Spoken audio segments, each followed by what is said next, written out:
Hello guys, na damjung hinam keong ka damjing na bon chawin chisna hin pawboy cookie official channel hin ka hin le movin tunin khwa video in simding on chu la chung kan ji tan ama sangang chana chi choi ta in tunin khwa video in simding hi mi tam ta na he thim ding ka de ya chu ka hin sim hin na hi chun hi chi video ama sa pen pena sim thei dinga đam nay piu phai piu pathin chu lo pina changma sa pen han lang tunin khwai pathinin đam nay pi jiwa keon đam na kaneya asai ding pan đam na kaneya angai ding hona hon jong đam na pathinin nang le ke pathinin đam nay pi jiwa vai tabang phan he mu the bo ve nang hat na wang ke hat na wang he che phan he mu the wei poina ya chu meo se pathina hin na pakai pai na pathin hi phama ma jinge chi chu nyau chai abula patna se no mo hintin tuin isai num pi piano so ni chi jong uten na so loading hin chom cha de bo he ya chulung lu ta angai ding in so bite ho zo si na bon chang ka hin ti mu vi ong tunin khwa sei num pi piano chu piam tia ele YouTube ka hin sim lo hi mi tam ta en zong ina he num diu ka ta san ma mai na hi chun YouTube mim khat chun YouTube account in hona a he lo a he le YouTube channel in hon tinga he le i khat e boarding e to ding to pi pen khat target khat kin ya ke ball chi he na ya chu example a chu zero thangzalam na zero thangzalam ho mi zo se na he cho ama khun pi ball ham ki sai hiang le hiaw wen na ma khun mukbang a bola to he alak subscriber ne ya na ya chu mang he koi ma hello loi tai chapang ti nu nga go thang ti hello le upa ti nu pi tin hetia chu inam sungu wa koi hi jong leo hen i vezing ovin ken jong ka vezing en na amo bang bo lai vet le i chil jong apul da ji poi na aji chu ke du cha ji na i gil kil panai vet tinga hela ji chu neu cha zuru thangzalam a bol na chung chona i ga se no moin ten na koi ta bang zuru thangzalam henai lo vai le lung si ten zuru thangzalam mo bang ti ven lang youtube ma chana ne subscribe pi vo ne video ven lang channel ne val ji vo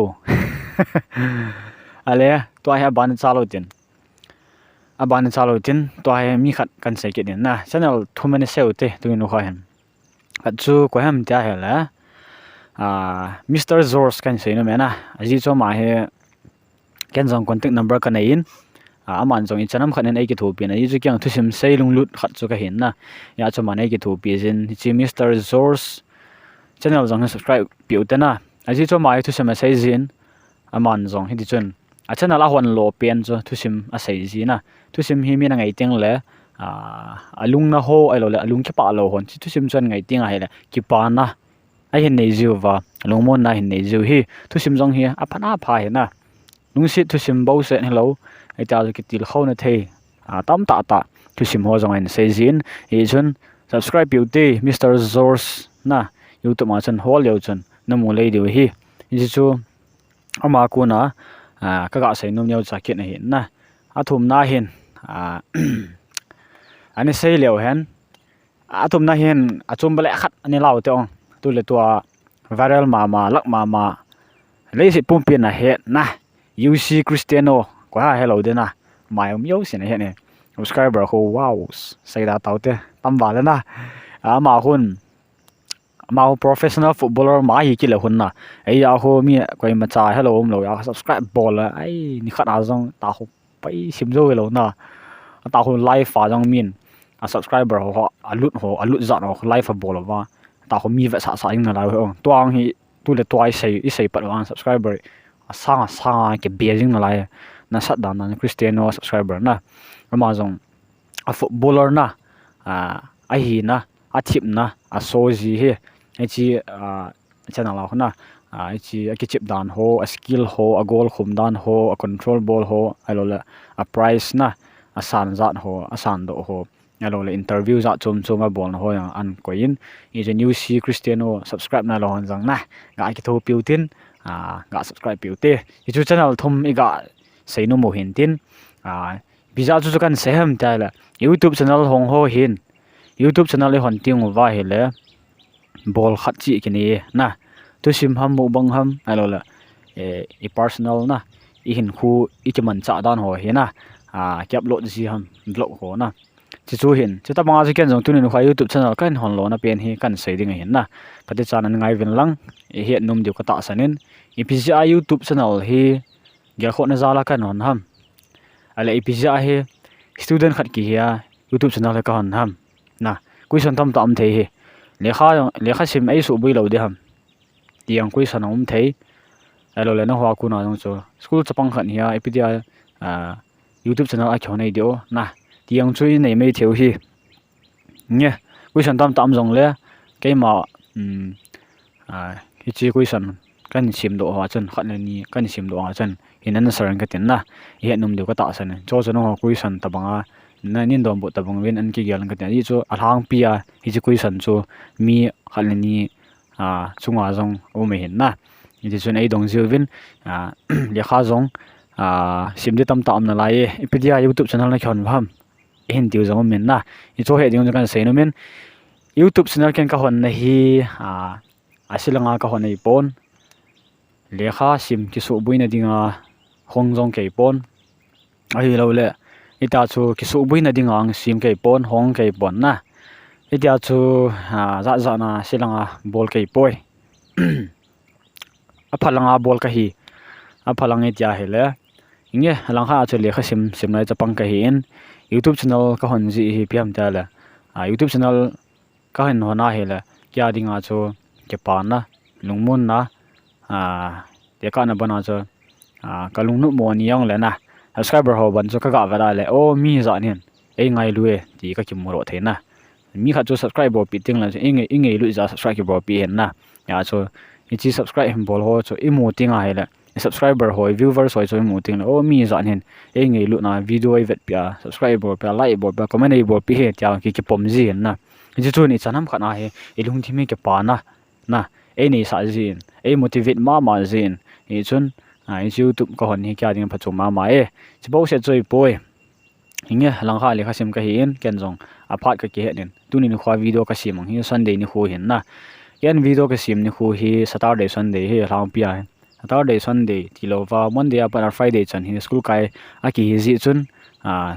video he ki sim ji pon hi chalanga chan video langa hen a ki chum khan jin simnum jong le Saturday Sunday nya sim ding a ki het jin se ong hoi avoid ke bol jin le kha he ki sim jin it is school ke kain le kha ho wa ho si the sim the ki sim jin na it is Saturday le Sunday nya hen ne chola everything has time ati banga cho en jong ki su hal na phat ti dan diwa chu Saturday nya he kinesia ti the na wa the na tunin khwang Sunday ni to lana na suna he ma ke bol lo hin win ki khana he ai cha he kloi pa khat to YouTuber Hyomin Lal Cookie official alo la Cookie channel na ama to ka chin ama he camera man ai to he pang hin na pon to ma main ma to ka chi do hanin ka ki hoi la ne na ngam bang la hen no me ani view hong ne view na chlang cha lai hoi na mo de hen amun hi Cookie len Cookie len ho guys Cookie len ne boy hi chun ka sai tan na ngai taw wen ne taw wen bisa YouTube channel ka hon ham ti chu details an kan jep thatan jep thana cha kan nei lo tan ya chu no hon jong comment a chun na sei thi theu na ni do num no jong ni do the na law he hi chun YouTube channel ipisa ka hon ham ti so na pana kan upload gu nei tan video kan sim gu ne ka sei bon chun Monday pana Friday chan he le kha sim ki jin phat ki nei ji pon ya chu Saturday Sunday he ang lon le hen e jong video sim thanom sa ni khum ji jin tun no khang chi video e thanom ta kan sim hen no jong thanom ta nei vet pi wa ki pa ta nei vet pi juvin na chung si wa ki pa tu se zo lo biang kong dim se nen pai pe dim se nen ki pa thu kan se na bon sa wen an dam se wen lang na video hen sim jing do hi ai wanga ken hi chi video ka sim hena ki pa na ding qc e poi alo le za chum ma ki su hal na dinga ka sim jong ei poi na ka men rol pen le hi video ka sim pi pen se pam ta la pathinin dam nai pi part 5 pi hi video hi ka ni sim jing theya subscriber ka in howa na YouTube ma sum ka hin loa ka hin mu theya lawang chu tu le to ka lunggel ta ba na le number 1 saka gen thei ho nula pa nei lo ho mei thai ho ki thu pi dia ki pi do jing sa lunggel nei ya bol ka hin na chi hi chon lung se ten sumla pai ka hi muding ka la ka nga la len na ipiza ka nga la lam ke ma private na manding nga la ke pon na iti le ka gam sungo wa tulai gam din mun to din aga la tulai hin na khu sungo gam sungo wa hen tam tai relief ke ma ki se men alo la gan thei tam ta he om tan I joy ken ka ve zo ji poi na khat ve ka wa do ting le hen ka puna ma man zani nang chen relio men relia ka chiu wang chen lam pi pa ma relief kem ho akizot pan ni cho wang ka mu ting ai le ka lung se ma man na song hol a hong chu oi ma ka dem ka sei se na ngai pon na inti sei dam nung si om ve ki ting in tna dang cha sei dan den